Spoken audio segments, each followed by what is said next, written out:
Moi je suis contre la venue des gens du voyage et de l'association Vie et Lumière. Hein.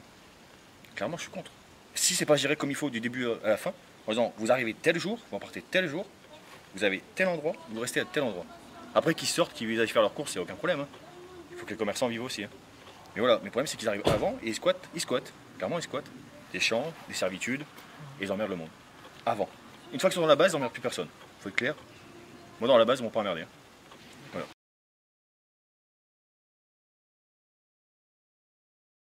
Il y a 2 ans, ils étaient là, on n'a pas eu de problème avec les gens du voyage. C'était des clients comme les autres. Jusque-là, ça va bien.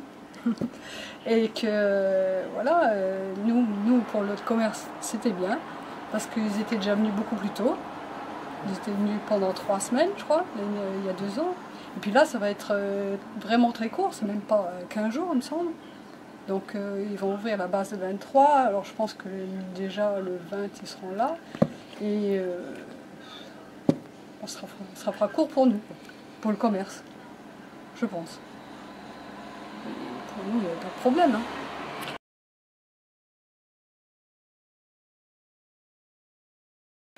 Ben, personnellement, il n'y a aucun problème. Hein. J'ai rien à dire, j'ai pas eu de problème. Hein.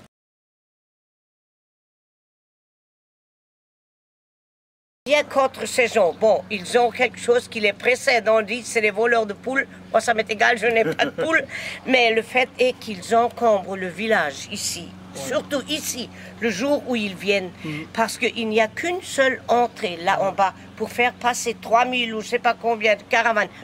Personnellement, il ne me faut rien, mais ça m'énerve de voir ce qui se passe là, quand ils circulent là, ou bien quand ils viennent. On peut vous démousser le toit. Vous n'avez pas besoin qu'on vous refasse la façade. Et des gens comme nous qui sont 2 personnes âgées et seules, vous voyez qu'on n'a pas un petit peu les chocottes.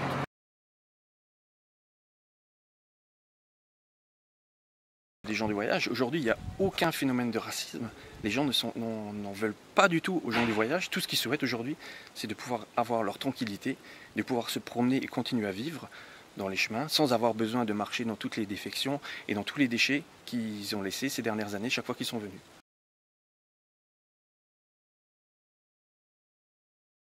L'association prend à sa charge, et ce n'est pas à la charge du contribuable de la région, qui prend les ordures ménagères, ce qui fait plusieurs dizaines de tonnes d'ordures. Toutes les consommations d'eau qui seront utilisées sur la base est payée par l'association. Les pompiers qui sont sur place est payé par l'association. L'eau est prise par l'association.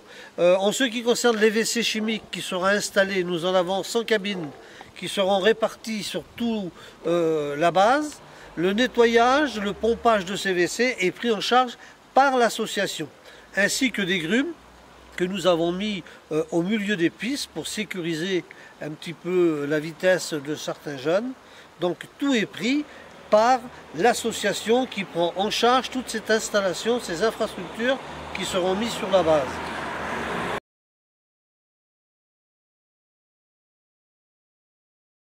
Oui, j'y étais. C'est un rassemblement qui était utile pour montrer au préfet que voilà, la population ne veut pas de ce rassemblement.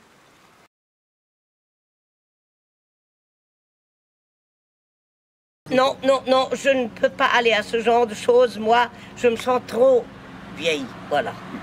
J'ai des petits besoins naturels qui sont très pressants des fois. Et c'est pas devant la préfecture que je peux aller faire. Je ne fais pas partie des gens du voyage.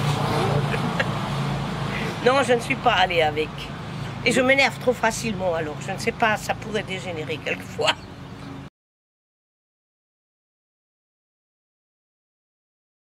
J'y étais parce que j'estime que notre pays, notre province, même la Moselle en général, ça devient la poubelle de la France. Nous avons Tétart ici, nous avons Bure, pas loin, nous avons l'amiante au Pays Beach là-haut. Et puis attendez, il y en a encore, c'est pas fini. Bon, les gens du voyage, on ne va pas les comparer à des poubelles, hein. C'est des gens comme vous et moi, rien contre, mais qu'on se les partage. Ils ont besoin de se rassembler tous les ans, qu'ils aillent une fois partout. Et Frascati est libre, hein. Faut qu'ils ne vont pas embêter les Messins. Non, mais ridicule. Et puis Frascati a un axe routier important, il y a des hôpitaux à côté. Et ici, il y a une seule issue. Ils peuvent rentrer que par là et sortir par les là. Si jamais il leur arrive quelque chose qui a le feu, les pompiers ne peuvent même pas accéder à leur campement. Vous voyez, tout ça, c'est... Mais moi, ce qui me désole le plus, c'est la façon qu'on nous traite en tant que Lorrains, qu'on n'est plus rien, quoi. On est une basse population.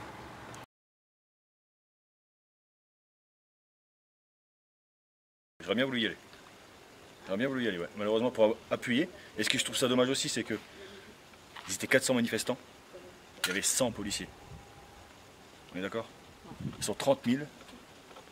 Il n'y a même pas 100 policiers. Gendarmes. Ils voulaient faire quoi les 100 gendarmes? 100 ou 200 gendarmes? Ils vont faire quoi? Rien. On est d'accord, ils font rien. C'est des hommes, hein. C'est pas des héros. Hein. Les 30 000 se rebellent, les gendarmes montent dans la voiture, ils se barrent.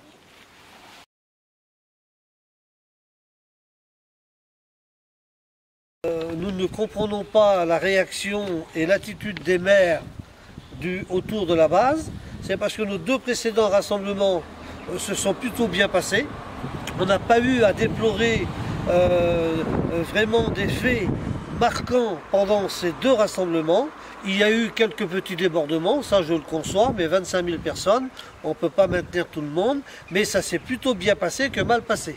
Alors malheureusement, chacune des réunions, ils ont tous été invités, et aucun d'entre eux a dédaigné venir à travailler avec nous pour l'organisation de ce rassemblement. Il y a toute une hypocrisie derrière tout ce soulèvement des maires et des populations. Il y a quelques années, nous avons fait 2 ou 3 rassemblements à Chamblay, Meurthe-et-Moselle.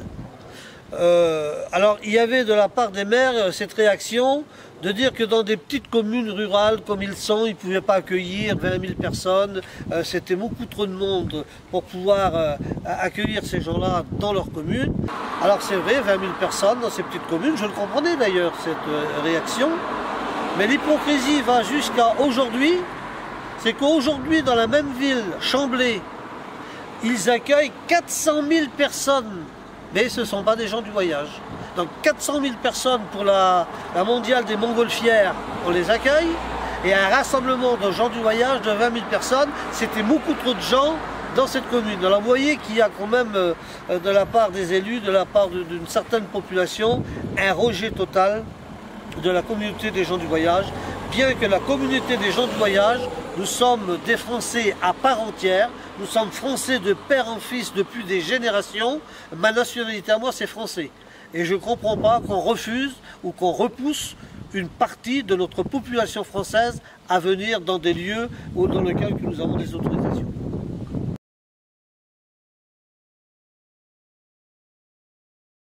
C'est notre mode de vie, de stationner, de voyager.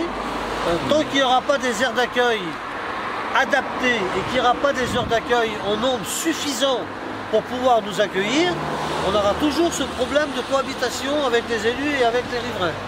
Lorsque notre pays sera en règle avec la législation, parce que je vois qu'il y a beaucoup de députés qui, eux, ont crié à l'Assemblée nationale qu'ils étaient aussi hostiles à ce rassemblement, nos bons députés qui votent des lois dans notre pays et ils ne sont pas capables de les appliquer dans leur commune ou dans leur circonscription, enfin dans notre disons, parce que la loi Besson, elle a été votée par les députés et les sénateurs dans notre pays.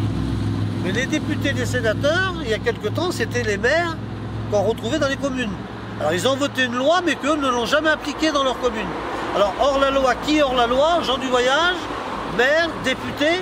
Donc c'est un tout, tant que nous n'aurons pas une négociation autour des tables et que chacun d'entre nous prendra ses responsabilités pour respecter la loi, alors on aura toujours ces problèmes que nous avons aujourd'hui, parce qu'un campement de gens du voyage, on aime toujours qu'il soit chez le voisin, mais pas chez soi.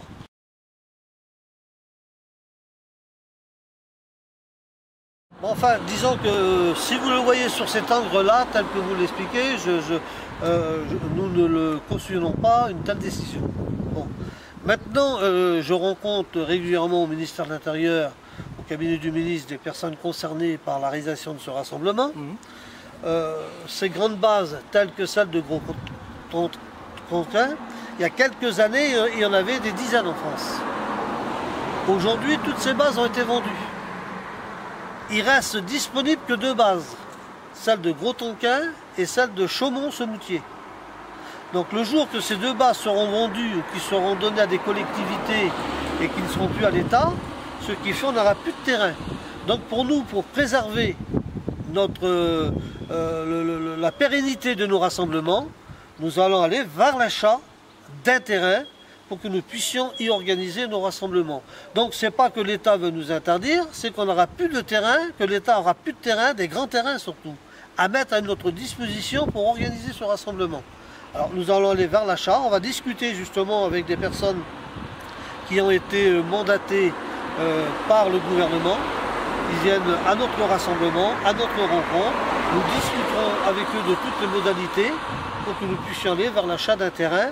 Parce que si nous n'allons pas vers cet achat d'un terrain, alors là c'est vrai que ça sera la fin de nos grands rassemblements parce qu'il n'y aura plus de terrain susceptible de pouvoir nous accueillir. Donc c'est plutôt dans ce but-là que nous allons aller vers l'achat, mais pas parce que l'État nous interdit de faire nos rassemblements.